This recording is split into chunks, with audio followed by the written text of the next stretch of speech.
I arrived in Croatia by plane and caught a bus into the old town. I stayed one night at the City Walls hostel within the old town. It's a great location with nice staff, cheap stay. I didn't expect for there to be so many tourists here. My stay in Dubrovnik was kind of an afterthought on my way into Montenegro, but it absolutely charmed me.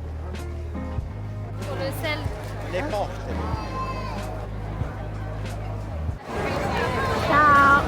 If you haven't guessed, I'm in Dubrovnik at the moment. I arrived this afternoon by bus and I'm going out to dinner. I had dinner at a restaurant where I was seated with 5 or 6 strangers, all tourists, and it was awkward, but it was more fun than eating alone.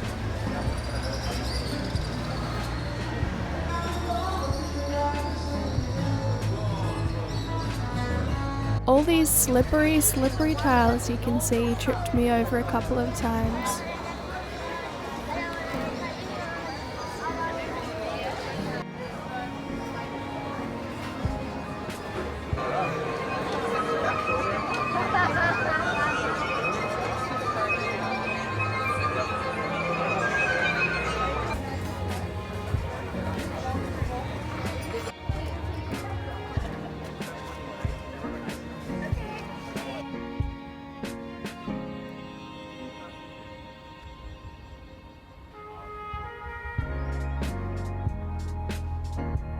Good morning!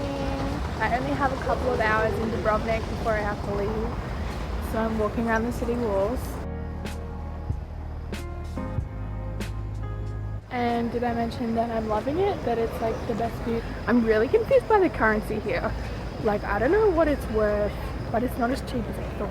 Included in the price of my City Walls ticket was entry to a monastery, which I found really fascinating. It had actually been bombed during the Serbian War, Balkan War. I don't know what you call that war. Some of the advice I read was like, don't mention the war, but pretty much every tour guide that I had found some way to mention the war. They didn't mind talking about it. I'm going to Fort Lovrijenac. Is that how you say it? No, not at all. It's that fort up there. This castle was used as a location during Game of Thrones as the Red Keep. Can you imagine having to carry camera gear up these stairs? Game of Thrones is a major selling point of visiting Dubrovnik, and there's a tour guide that you can see up on the battlements in just a second who was sharing random stories. There he is. Random stories from the show and the making of.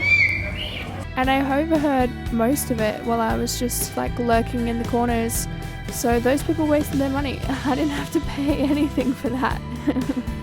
It wasn't really that fascinating. I didn't really see the point. Like, you can just walk around by yourself.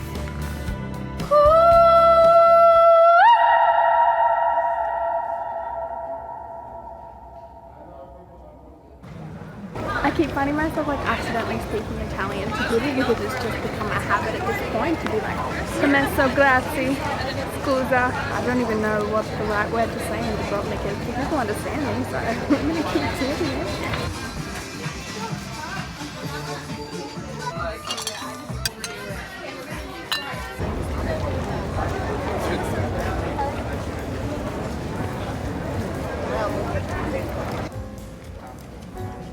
Time to leave Dubrovnik. Didn't have long.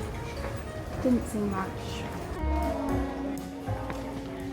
I almost missed this bus. I was late getting to the bus interchange, and I had to jump out in front of this bus to stop it from leaving without me. The bus driver was like, calm down, because I was like, please don't leave without me. So my luggage was chilling in the aisle the whole drive, and when we did the border crossing, everyone on the bus had to get off and show their passport individually on the Croatian side and then again on the Montenegrin side, and everyone was so mad that my duffel bag kept tripping people over. It actually took us 4 hours to get from Dubrovnik to Kotor, which is insane.